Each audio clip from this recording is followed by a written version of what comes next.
ng motor. So, papakita sa inyo guys kung ano yung problema nito. Ating i-on, spin. Yan. Pag itong dilaw guys ay nakabit dito. Yan siya guys, oh. May supply na kagad siya at umanda na kagad siya. Yan. So, kahit di pa nakaangat yung kanyang drain motor. So,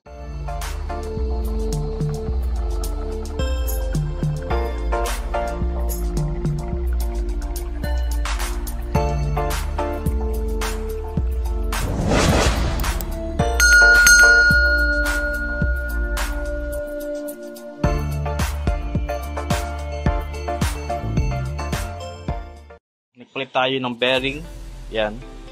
Ay sa kanyang pinaka-gearbox at nag-okay na siya.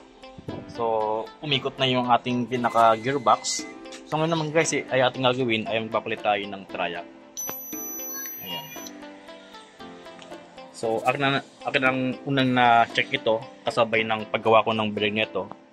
Ayan. So, ito yung guys yung triac ng Whirlpool washing machine na ito. Papunta ng motor yang supply yan guys. So, parang siya yung switch sa clockwise and counterclockwise ng motor. So, papakita sa inyo guys kung ano yung problema nito. Ating i-on, spin. Yan. Pag itong dilaw guys ay nakabit dito. Yan siya guys, oh. May supply na kagad siya at umanda na kagad siya. So, kahit di pa nakaangat yung kanyang drain motor. So, pag umangat na yung ating drain motor, so, talagang yan. Dapat ganon. Kaya lang pag ito guys ating kinabit dito, ay hindi siya iikot. Ganun yung kanyang ikot niya na mahina. Ganun lang guys ang kanyang ikot. Kaya, yung aking kinakyan, ito ay may supply siya na 220.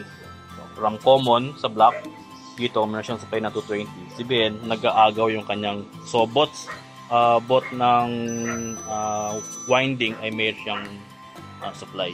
So, nung aking chinek guys, ito, yan. So, yung mga pins niya ay shorted.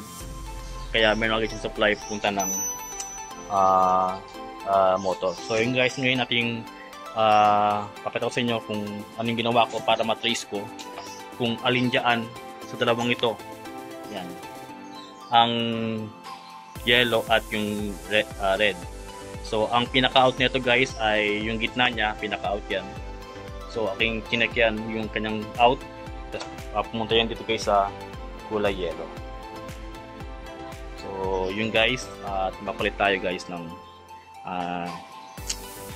triac na ito. Pero, matigas to guys eh. Hindi siya kagaya ng mga sharp na na parang silicone.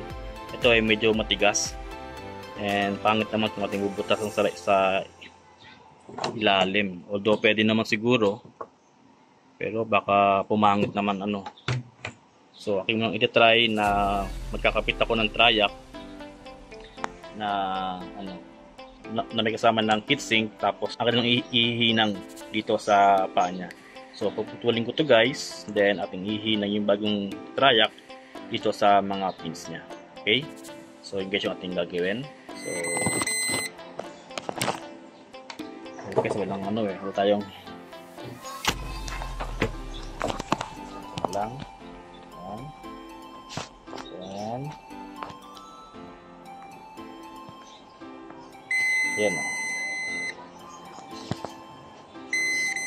Bale yung gate niya saka yung common niya ay shorted. Habang dito naman sa isa, ayan. So, itong isa na to, ito naman ay linya ng red, ay yung kanyang kabilaan, yung kanyang gate saka yung common niya ay hindi shorted. So, ito lang guys yung ating nakitang problema. So, ang papatay guys, so meron akong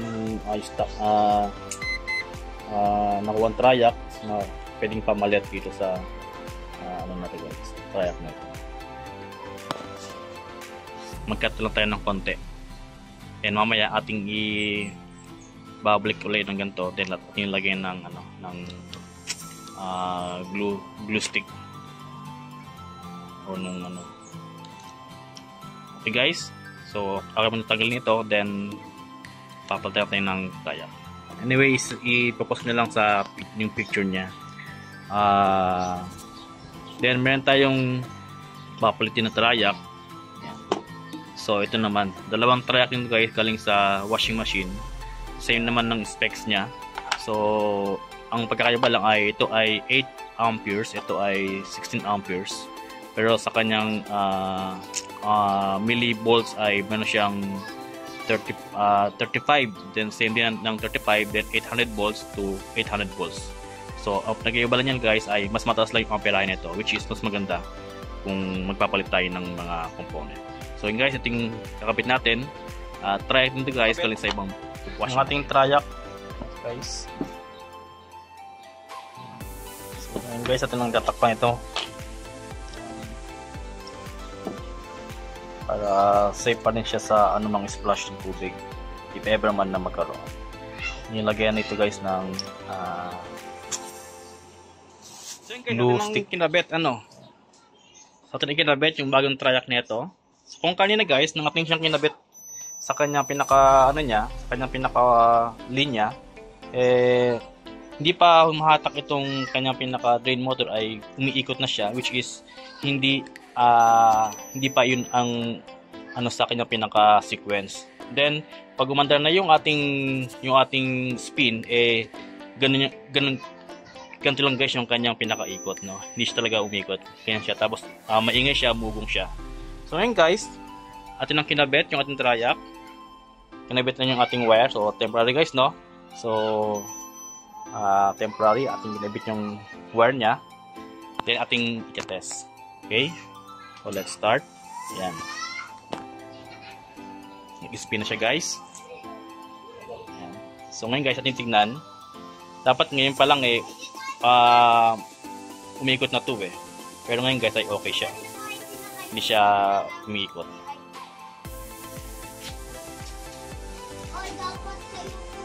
Okay, humatak. Hindi pa rin gumagana yung ito niya, kaya mukhang okay yung ating ginawa. Pag ito umikot guys, isipin okay yun. So, okay na guys yung ating ginawa, no? Nagpalit yung triac kasi nga itong linya na to ay shorted na, kaya meron siyang agad na supply na 220. Kaya kapag nagsabay siya ay hindi siya ganong yung ikot niya, mahina at may ugong. So yun guys, okay natin ginawa. Ayan. Ayan o. So dalawa guys yung ating ginawa sa washing machine na ito. Yung unang video ay yung nagpalit tayo ng bearing. Then yung pangalawa ay nagpalit tayo ng triac guys. Ito yung kanyang triac nating pinalitan kasi nga ay shorted na siya. Meron agad siyang supply, kaya hindi gumagana ng maayos yung ating motor. Possibly na masira yung ating gear kapag ganoon kasi hindi pa naka-drain yung ating drain motor, hindi pa nakahatak, ay yung inikot na kaagad sa maling direction. So yun guys, kung nagustuhan nyo muli yung ating video ngayon ay kindly like, share, and subscribe para po sa mga bagong videos na update natin gagawin para po sa ating video na ito. Okay guys, God bless mga kabating.